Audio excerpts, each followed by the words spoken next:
안녕하세요, 잼테크스의 잼입니다. 지금 이 영상을 보고 계신 분들이라면 아마 맥북 구매를 고민하고 있거나 맥북에 관심이 있어 한번 살펴볼까? 라는 고민이 있어 보는 분들이 대다수일 거라 생각합니다. 맥북 한번 쭉 살펴보면 참 고르기가 어렵죠. 맥북 에어, 맥북 프로 이 정도는 알겠는데 그 이상 가면 무슨 말인지 하나도 모르겠고 나에게 맞는 게 어떤 건지도 잘 모르겠고 가격은 또 왜 이렇게 비싼 건지 괜히 구매했다가 손해보는 거 아닐까 걱정되고 그런 분들을 위해서 오늘 영상을 한번 준비해 봤는데요. 제가 그동안 정말 다양한 맥과 맥북 시리즈를 사용하면서 제 나름의 맥북 구매 노하우가 생겼거든요. 딱 두 가지만 기억해 주면 됩니다. 첫 번째는 용도에 따른 기존 선택, 두 번째는 칩셋 선택. 자, 이렇게 딱 두 가지만 선택을 해준다면 여러분이 원하는 맥북 아주 쉽게 고를 수 있거든요. 맥북 구매 예정이신 분들은 오늘 영상 끝까지 시청해 주시길 바랍니다. 지금 바로 시작해 보도록 하겠습니다.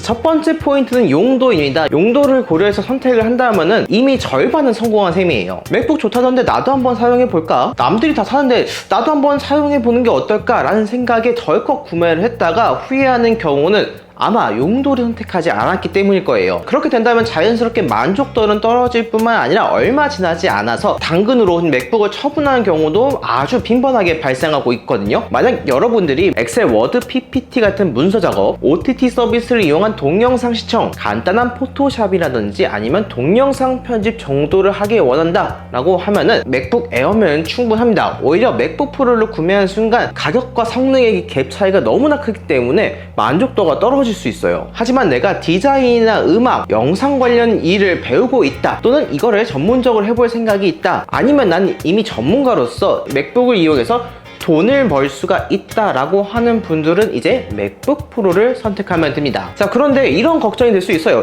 맥북 쓰면은 공인 인증서도 안 되고 한글 이런 것도 안 되고 굉장히 불편한 게 많다던데 그랬습니다만 현 시점에서는 그런 불편함은 거의 없다라고 봐도 좋습니다. 공인인증서 같은 경우에는 금융인증서라든지 아니면 공동인증서라든지 이런 대체 시스템이 나와서 이제는 맥북에서도 이 인증서 시스템을 동일하게 사용할 수 있고 한글 같은 문서 작업 같은 경우에도 맥북 전용 한글이 있을 뿐만 아니라 한컴 독스라고 해서 무료로 사용할 수 있는 버전까지 있어요. 그렇기 때문에 여러분들이 큰 불편함 없이 사용할 수 있을 거라 생각합니다. 그 다음에 또 한 가지 선택해야 되는 게 크기를 선택해야 돼요. 맥북 에어 같은 경우는 13인치, 15인치 두 종류가 있고요. 맥북 프로 같은 경우는 14인치, 16인치가 있습니다. 이것도 선택하는 방법 아주 쉽습니다. 나는 휴대성이 중요하다, 외부로 가지고 다니는 일이 정말 많다라고 하는 분들은 맥북 에어에는 13인치, 맥북 프로는 14인치로 작은 걸 선택해주면 되겠고요. 나는 외부로 많이 가지고 다니진 않지만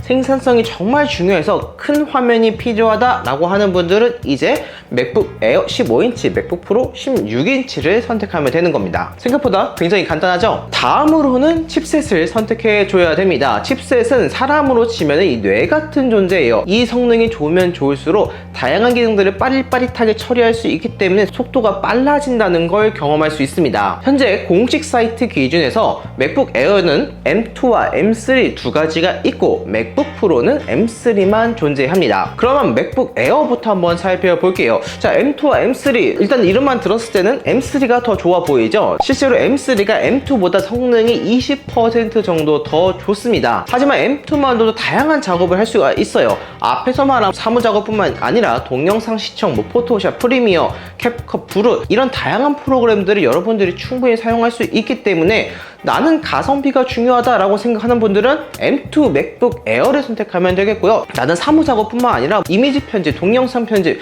이런 좀 편집들을 제대로 조금 배워볼 의향이 있다. 요즘 남들이 다 하는 유튜브라든지 아니면 릴스, 쇼츠 이런 거 나도 한번 만들어 보고 싶다라고 하는 분들은 조금 더 빠른 성능을 가진 M3 맥북 에어가 마음에 들 거라 생각합니다. 그 다음 맥북 프로를 한번 살펴보면 맥북 프로는 M3만 존재한다고 했죠. 근데 이 M3에서도 세 가지로도 나뉘어지게 됩니다.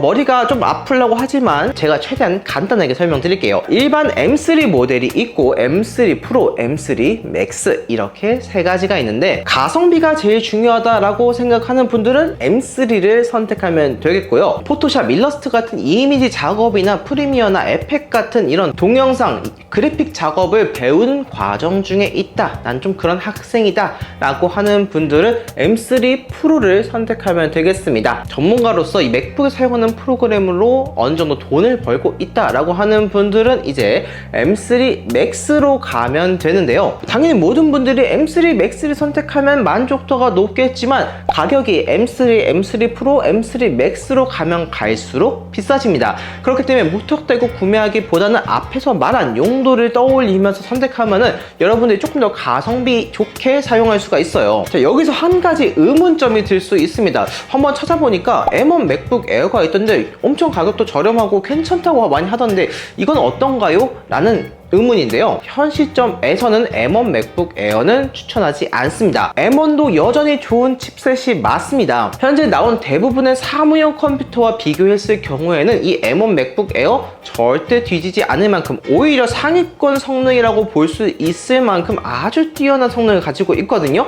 하지만 출시된 지 4년이 다 되어가는 모델이기 때문에 언제 느려져도 이상하지가 않거든요. 내가 구매해서 뭐 1년, 2년 이렇게 짧게 사용할 거다 라고 생각한다면 뭐 괜찮겠지만 3년, 4년 혹은 그 이상으로 사용할 거다 라고 하는 분들은 M1은 부적절한 선택지가 될 거라 생각합니다. 이제 일반 사용자 분들이라면 여기서 끝납니다. 앞에서 말한 용도에 따른 선택과 칩셋 이 두 가지만 선택하면 바로 지금 구매하셔도 괜찮아요. 하지만 내가 구매할 맥북을 업그레이드 하고 싶다라고 하는 분들은 다음 단계로 넘어가면 됩니다. 맥북에는 CTO라는 게 존재합니다. Configure to Order라고 해서 쉽게 말하면 주문 제작이에요. 맥북은 일반적인 노트북들과는 다르게 자체적인 업그레이드가 불가능합니다. 내가 첫 구매했을 때 업그레이드 한 상태로 받아야지 그대로 사용할 수가 있거든요. 그런데 이 CTO를 내가 원하는 성능 마구잡이로 넣었다가는 정말 깜짝 놀란 광경을 볼 수가 있어요. 성능을 조금씩만 추가해도 가격이 기하급수적으로 빵빵빵빵 뛰기 때문에 정말 나에게 딱 필요한 것만 선택해서 사용하는 게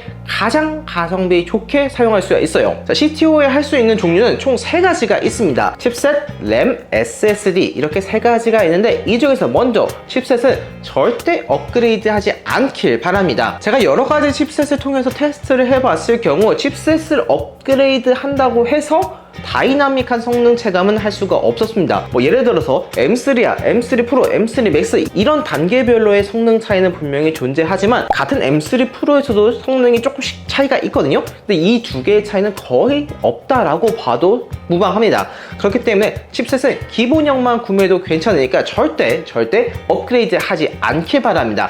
차라리 그 돈으로 램이나 SSD를 업그레이드 하는 게 훨씬 더 만족도가 높을 거예요. 자, 램 같은 경우에는 만약 내가 사무 작업 위주로 한다 8기가면 충분합니다. 하지만 뭐 내가 포토샵이라든지 동영상 편집이라든지 이런 것들도 좀 할 의향이 있다 라고 하는 분들은 16기가까지 업그레이드 하는 게 좋고 포토샵, 프리미어 프로, 파이널 컷, 로직 같은 정말 전문적인 프로그램을 내가 많이 활용할 예정이다 라고 하는 분들은 36기가까지 고려하는 것도 좋다고 생각합니다. 그 다음에 SSD 같은 경우에는 여러분들의 취향에 따라 선택하면 돼요. 256도 괜찮고 512도 괜찮고 1테라까지는 괜찮습니다. 하지만 2테라 이상으로 넘어가는 순간 가격이 엄청나게 뛰거든요. 그렇기 때문에 1테라까지만 선택하시고 혹시나 그 이상의 용량이 필요하다라고 하는 분들은 외장 SSD를 별도로 구매해서 사용하는 게 훨씬 더 가성비가 좋아요. 그러니까 SSD는 1테라를 넘지 않는 걸 권장드립니다.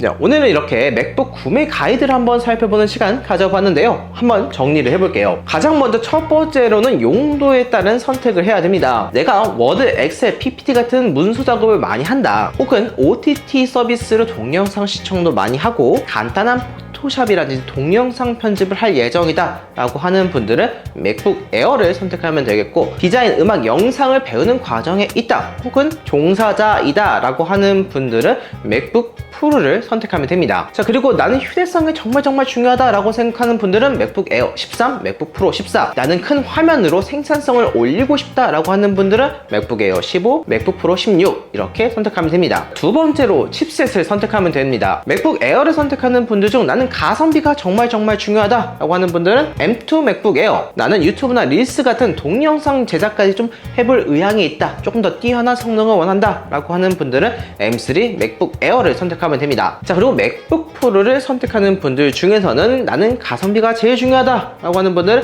M3 맥북 프로, 나는 디자인, 영상, 음악을 배우는 단계에 있다 하는 분들은 M3 프로, 나는 디자인, 영상, 음악 쪽에서 이미 일을 하고 있는 종사자이다, 전문가이다 라고 하는 분들은 M3 맥스 이렇게 선택하면 되겠습니다. 그리고 M1은 현 시점에서는 추천하지 않기 때문에 가급적이면 피하는 걸 권장드립니다. 마지막으로 CTO는 일반적인 분들은 필요가 없지만 맥북을 업그레이드 하고 싶은 분들은 선택하면 되겠는데요. 여기서 칩셋은 절대 업그레이드 하지 않길 바랍니다. 램은 일반적으로는 16기가면 충분하겠지만 내가 동영상 편집, 포토샵, 그래픽 디자인 같은 걸 좀 한다 라고 하는 분들은 36기가 정도를 추천합니다. SSD는 필요에 따라 선택하면 되겠지만 가급적 1TB까지만 선택하시고 그 이상이 필요한 분들은 별도로 외장 SSD를 구매해서 사용하는 게 가장 가성비가 좋다, 이렇게 정리가 되겠습니다. 오늘 제가 여러분께 소개드린 이 가이드라인을 기억하면서 맥북을 고르게 된다면은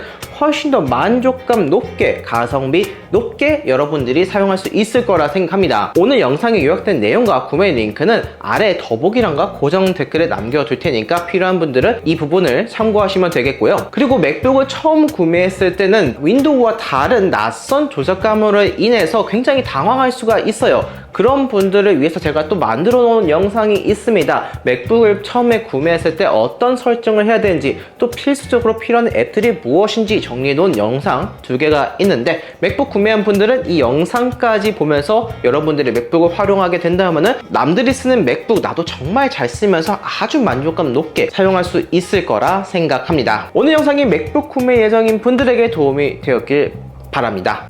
오늘은 여기까지입니다. 이 영상을 보고 도움이 되었다면 좋아요와 구독 버튼 눌러드리기 부탁드립니다. 감사합니다. 이상 잼이었습니다.